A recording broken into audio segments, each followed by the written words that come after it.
watcher, observer, whatever you may say. I'm a being first, night or day, of long life and of air. I'm made up of here and there. A cloud above in any form, stratus to cirrus all the same. Of gas from water I once came. The sky can be lonely and bitter, not sweet.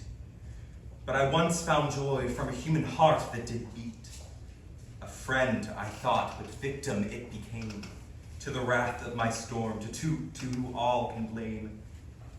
We met on a morning right before sunrise. A pit in my core like never before. A cloud so full, preceding precipitation, has to cast its water without hesitation. I single in on a bus, large and bright, so vivid it's shone in the pale dark night. A target for practice. August 10th, 2017.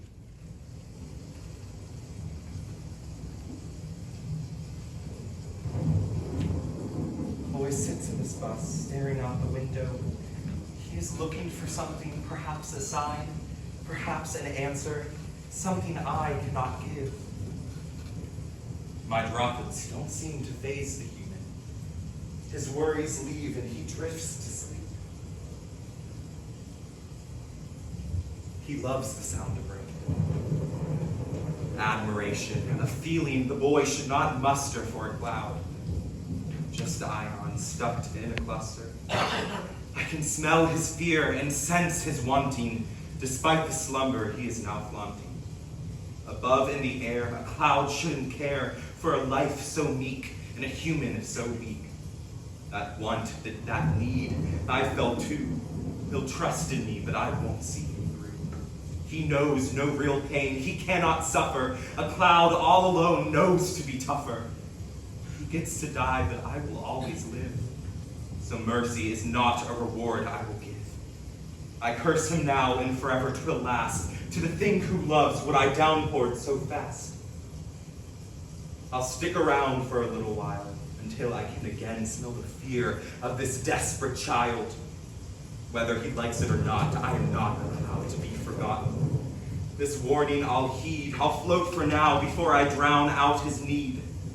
My droplets can hurt without a doubt, and give him something real to cry about.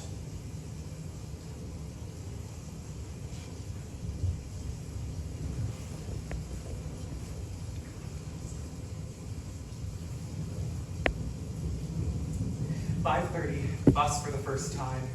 First day of middle school in a completely new town. A pit in my stomach from last night's dinner. I'm going to school as a lonely beginner. Cold and dreary, I can't think clearly.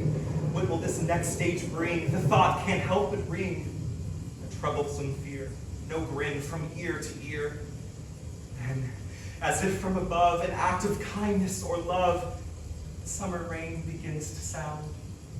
A song of pitter-patter, so soothing my fear no longer matters. That sound so sweet and true. I've loved that sound since I was 2. A sound like me, harmless and airy.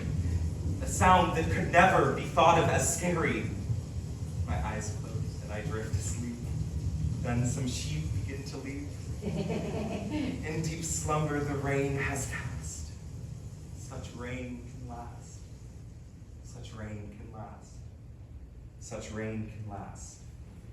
Such rain can last. Such rain can last. Such rain can last. Such rain can last. Such rain can last. Such rain can last. September 28th, 2022.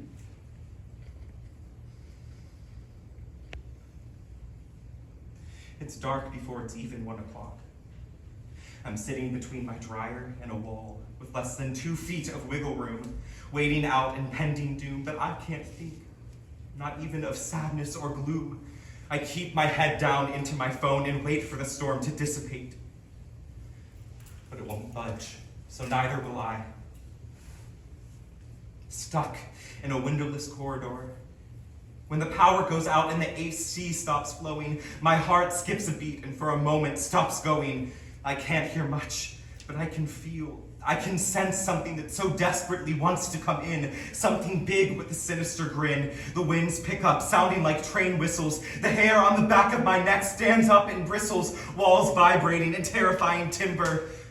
Thunder crashing, rain slashing, beams creaking, the end peaking, branches snapping, the house trapping, body shaking, voice breaking, terror starting, droplets darting, lightning sparks on my arm now marks, and still so much uncertainty. One big blow and I won't continue to be, my head exposed to the ceiling above. If it falls, I fall too hereof, sitting, stomach pitting, gasping, winds laughing, breathing leads to heaving, want to needing, heart beating. I want to scream, see the sun gleam, a hopeless dream. Crash.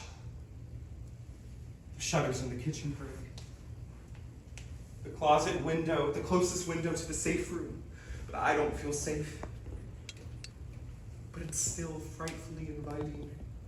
The light at the end of the tunnel of sorts. I timidly creep to the window, see what's waiting for me. It was beautiful. Trees bent or leaning, leaves shooting around in perfect disarray, wind not moving in one but all directions. Why did I think it was beautiful? I thought of the creatures, restless birds now nestless, trees uprooted after 100 years of life gone in a flash. I couldn't understand that juxtaposition. How could anyone comprehend beautiful destruction? Why did that storm linger around my house for 10 hours, but it still stands? Was I being tested? Miles away, towns flattened, a new river in my front yard, the forest behind my house almost completely gone, but a house, a non-living thing, still stands. Life. That's what changed that day. For months after Ian, I had wondered what was missing. Now I know it. My life changed shape because I now had a clear impression of death. It's all a game. Because like games, and like that day, anything can be changed or stopped dead in its tracks. Someone won't like the way I move my pawn, and poof, I will be gone. Something in me died that day. That storm had encased me in everlasting grief. Grief of innocence, grief of safety, of the beauty I once saw in the natural world. But I never cried. Not once that day, I never cried. Now a thunderclap means so much more. It reminds me of the eventual game over. I went back to life as I knew it, which moved too quickly after that day. But I was going to be okay.